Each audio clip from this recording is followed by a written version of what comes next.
Hello and welcome to Creative Practice with Greg Zabel. Today we're answering the question, how can you develop your blues vocabulary? Maybe you know the blues scale as it was taught to you in your school ensemble. Probably B flat was the one you learned first, and maybe if you're a guitar player or a bassist, you finger it like this. 2 notes on the A string, 3 notes on the D string, and then 2 notes up top. And maybe you practice it with this kind of rhythm.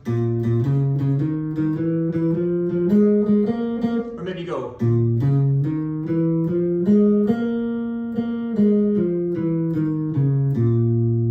That's fine. That's how I learned the blues scale, but it's not how the professionals play the blues.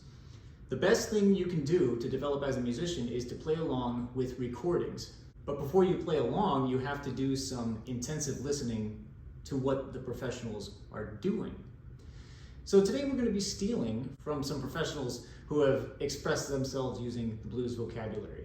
I think a great place to get started with this is my blues scale in context page. It features 10 examples of professionals using blues vocabulary, and they're from some of my favorite recordings, so you can come up with your own list of 10 and probably 100, and indeed you should. But I feel like this is a great place to get started.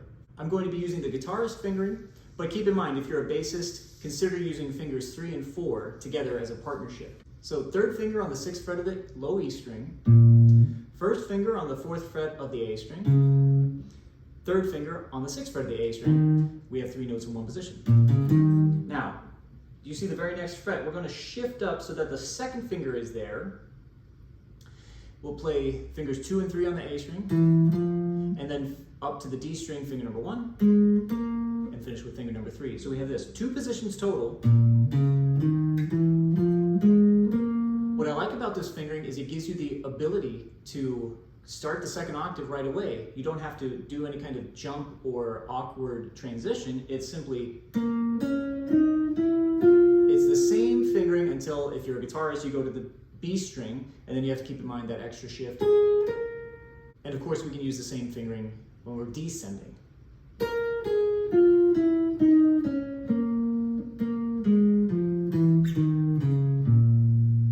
This is a great place to get started. It's not the fingering I'm going to use all the time, or even the fingering that I'm going to stick to in this video. But knowing the layout of the blues scale in the 2 positions like this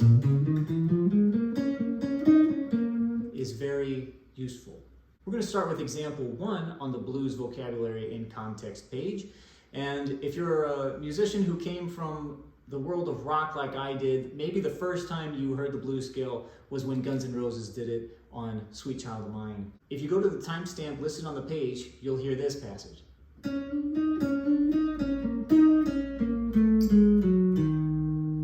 Now this is what Slash is playing behind Axl's vocals, and they come together in unison on that 2nd measure.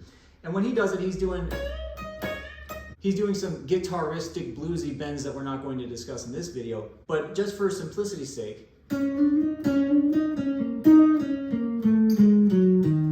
that's about the most straightforward example of a blues scale that you'll hear. And it's a special example too because it was played on pop radio.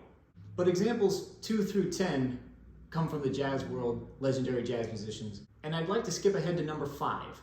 This example comes from Freddie Hubbard on his solo on Cantaloupe Island as recorded by Herbie Hancock. Freddie Hubbard demonstrates something with the blues scale that I think is very important and is overlooked by a lot of young players. This example is in the key of F, and that would be like this. So this note in between scale degrees 4 and 5 of F minor, that has to be treated with care. We can't just run up on it and hang out there. It has to serve a purpose. And the purpose is, we're either going up to 5 or we're going down to 4. It's a note that we visit, not a note that we live on. So Freddie Hubbard plays this.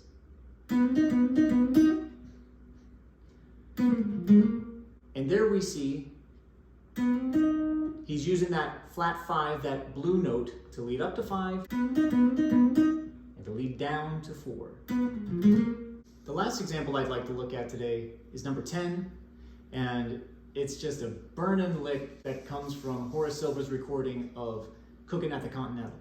It's a Blue Mitchell phrase that he plays while trading with the drums.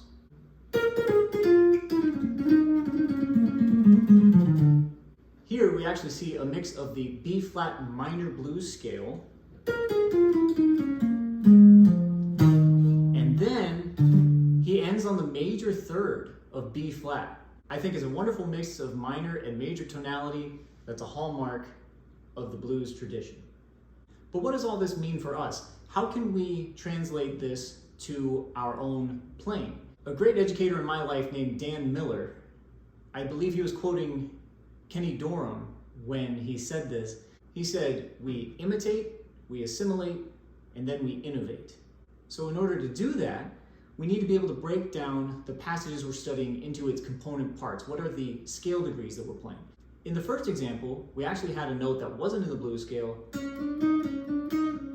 We have a chromatic approach from the flat 7 up to the tonic. And then we do that twice, and then we come down from the tonic to the flat 7 to the 5th. And then of course just come down the E flat minor blues scale. So what if I was playing the blues in G, and I wanted to use this phrase? Well, I start on the flat 7, do a chromatic approach to the tonic, come down to the flat 7 to the 5th, and then come down the G minor blues scale using the same fingering that I've been practicing. All together, it sounds like. What if I wanted to take the second example we looked at, number 5, and put that into a G blues context? The phrase that Freddie Hubbard played started on the blue note and approached the 5th from below, then come up to the flat 7th 3 times. Then he plays the blue note down to the 4th, and you see that's just a scalar passage there. I'm not skipping any notes of the blues scale at all. And I come back up to the 4th, go down to the root, come up to the 4th. So, there it is in the key of G.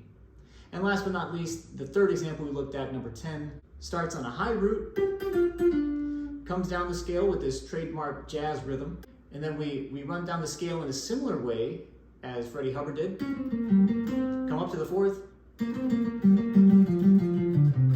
And what is that? We're starting on a note, playing it twice, going down to the next note in the scale, and come up to the note we just started on. We do that how many times? Do it 3.5 times, because when you get to the flat 7, you play the flat 7 twice and continue on down the scale. 5, 4, we skip over the blue note that time, and we land on the major third. You can use this process with any blues vocabulary that you're studying. There's no shortage of blues vocabulary examples, so be sure to steal from your favorite artists to make sure that it's the most honest expression of yourself. Thanks so much for watching, and have fun being creative.